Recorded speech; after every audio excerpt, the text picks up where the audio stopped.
أحمد بن عبد الرحمن ابن مدينة طنجة، والذي حل ببريكسل أثناء سنوات الشباب.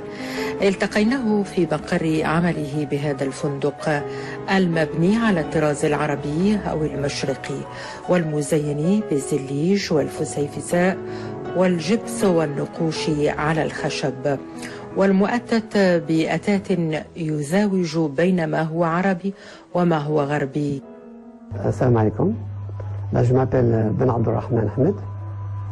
Je suis né à Tanger et nous sommes ici à Bruxelles. Mon parcours professionnel, il y a tellement de choses à dire. L'hôtel existe depuis 24 ans. Et d'abord, j'avais des petits studios au départ. C'était quand j'ai acheté le bâtiment en 1990.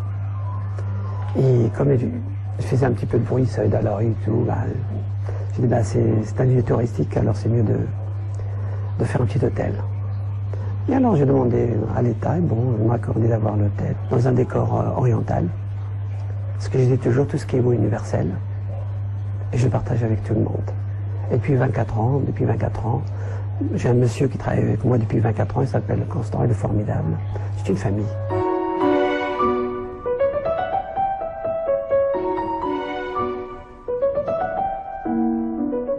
Je m'appelle Kebjouari Constant, j'ai 48 ans et je travaille comme réceptionniste. Le lien particulier que j'ai avec lui, c'était mon patron, mon responsable. Et en même temps, avec l'expérience et le nombre d'années que nous avons passé ensemble, nous sommes un peu maintenant comme une famille, quoi. Nous constituons une petite famille. C'est un homme de grandeur. Vis-à-vis de tout ce qu'il fait pour l'humanité. Il est d'abord sociable, humain, et je pense que c'est rare de nos jours de voir des personnes de ce genre. Et c'est cet attachement, cette valeur qui m'a de plus en plus rapproché de lui. Vous savez que nous les Africains, ce qui compte, c'est pas tellement les finances, c'est pas tellement les banques, c'est cet esprit d'union. C'est plus que tout. Je pense que je resterai à jamais avec lui. À moins que lui, il change d'avis. Sinon, moi, je trouve que c'est l'homme qu'il faut pour la société actuelle. فندق بمواصفات هندسية مشرقية جميلة تعبر عن التلاقح بين ثقافتين. ويتحدث أحمد عن مدينة طنجة، مدينته الأصلية، بكل عفوية وبساطة وبنظرة فلسفية عميقة تعطي لهذه المدينة تلك المكانة التي تستحقها. Par exemple, Tanger, c'est une ville paradisiaque, la ville, tu vois. Si quelqu'un vous demande c'est quoi la beauté d'une ville, c'est pas les gens, le manger. Une seule phrase. C'est les pentes. Quand c'est plat, vous voyez rien. Vous savez, regarde New York, elle est plate, il n'y a que des bâtiments. Casablanca, elle est plate, il n'y a que des bâtiments. Mais Tanger, de Casbah de Tanger, tu vois vraiment l'espace, 13 km. D'ailleurs, c'est là, en 711 après Jésus-Christ, je suis un petit peu historien. Nos grands-parents, vous savez, les Berbères, les Arabes, on est rentrés en Espagne. 711 après Jésus-Christ. La première chose qu'on a fait, quand il est arrivé là, c'est l'immigration. On n'est pas rentré pour conquérir, on est rentré, on appelle ça Futuhat, l'ouverture. On a apporté quelque chose de bien. Ça veut dire qu'on a apporté trois choses quand on est rentré en Andalousie. On a apporté la connaissance, le savoir et l'alphabet de l'arabe. On est resté pendant 8 siècles. Et quand on est rentré, la première chose qu'on a fait, je suis fier de le dire, on a sauvé les Juifs des Visigoths. Ça, c'est historique. C'est beau, parce qu'on est tous les mêmes. Vous comprenez? Et les Juifs nous a aidés aussi à traduire du latin en arabe tout le savoir grec. Vous comprenez ce que je veux dire? Et avec ça, on nous a enrichi. On a vécu jusqu'à 1492, quand Isabelle la catholique, elle a commencé à tuer les Arabes, les Berbères et les Juifs. Ils sont tous venus chez nous, les Juifs. On a vécu vraiment bien. Ils sont toujours là au Maroc. C'est ça l'islam. C'est le partage. C'est beau.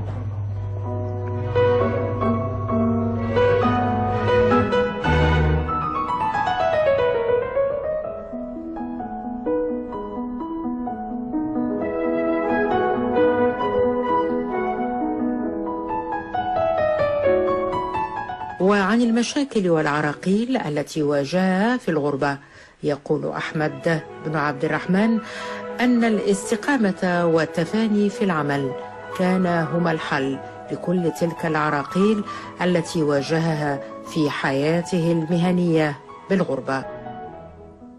J'ai eu des obstacles, mais j'étais toujours vrai. Ça, c'est la clé. Parce que la vérité, d'abord, elle est salutaire. Et la vérité, c'est quelque chose d'extraordinaire. J'ai toujours cherché la sincérité dans les gens.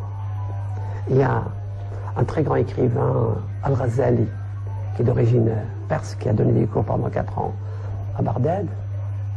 Il a dit, juste au moment de sa mort, ses élèves sont venus pour lui dire adieu, parce qu'on va chez Dieu. Qu'est-ce que vous donnez comme conseil? Il a dit, être sincère, c'est tout. Et quand il est mort, il a dit, je vais chez le roi, ou Dieu, Malik. Quelque chose d'extraordinaire. La sincérité, c'est la clé de la vie. Depuis que j'ai l'hôtel depuis 24 ans, même avant et tout, j'étais toujours à côté des gens. Comme il dit, il y a une très belle phrase qui dit, le plus savant des gens, c'est lui qui sait vivre avec les gens. C'est fantastique.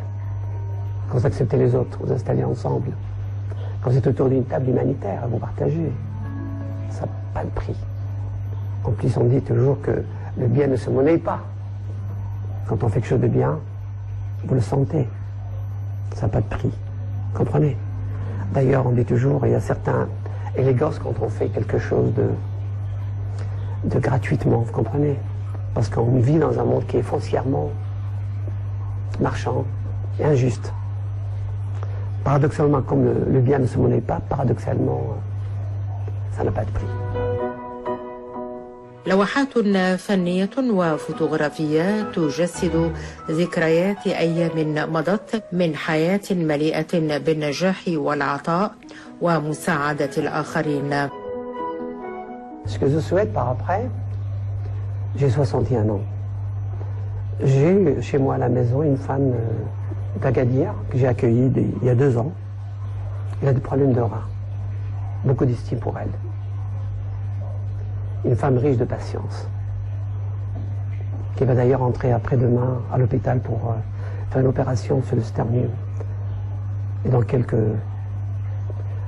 semaines, elle va recevoir un rein. Et je remercie l'État belge qui nous a aidés il y a quelques mois pour avoir sa garde d'identité. Vous comprenez, ça c'est beau. Il n'a pas vu sa famille depuis 5 ans. 3 ans, elle était à droite et à gauche. Son mari l'a vu 2 fois, il est venu. Une femme formidable. Mais je pense, par après, je souhaite que je retourne au Maroc à Tanger et investir dans un hôpital pour les reins, pour le dialyse. Et une petite maison coranique pour traduire le Coran. Ça, c'est beau, ça.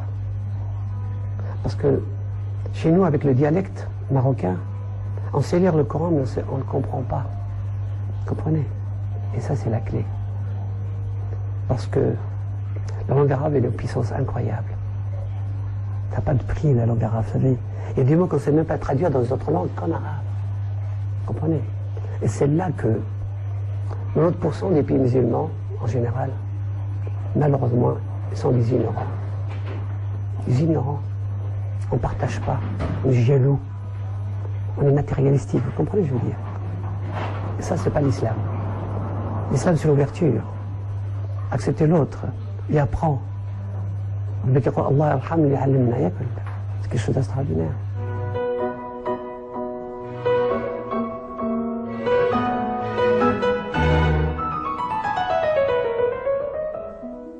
La Belgique, c'est un pays merveilleux. Il m'a accueilli, j'ai préparé mon propre pain, moi-même, mon propre farine. Et j'apporte ce que je peux parce que la grandeur de la Belgique, il faut la conquérir avec votre grandeur aussi, vous comprenez, ce que vous apportez aux autres, vous comprenez ce que le partage et tout. Comme j'ai dit tout à l'heure, sur le petit voyage que j'ai été pendant 4 mois, aller-retour dans une voiture, aller chercher des familles et tout, parce qu'il n'y avait pas assez de place pour les loger. Ben, il y avait des places ici, je les donnais. C'est beau. Vous comprenez, je veux dire. J'ai aidé. Il nous a aidés. Il faut aider. Donnant, donnant. Vous comprenez, je veux dire. Et ça, c'est extraordinaire, vous savez. Je veux que les gens qui ont réussi ici en Belgique aussi réussissent de donner aussi ce qu'ils ont réussi aux autres, vous comprenez. C'est ça, la réussite. Être ouvert, apporter, être sincère. Vous comprenez? Parce qu'on a besoin de ça. Je vous rappelle aussi, il y a une très belle phrase qui a dit Michel de Montaigne, au XVe siècle. La culture te permet de penser mieux. Et dans le Coran, c'est écrit, c'est-à-dire on a fait des peuples, des nations, vous rencontrez. D'ailleurs, la meilleure salade quand elle est mixte. Mais quand on a toutes sortes de nationalités, des couleurs, c'est beau ça. Et on devient créatif. ويتمنى أحمد العودة إلى مدينة طنجة ذات يوم والعمل على إقامة مشاريع تفيد الآخرين. وبالإضافة إلى كونه صاحب فندق، يعتبر أحمد فنانا وموسيقيا يعزف أرقى المقطوعات الكلاسيكية.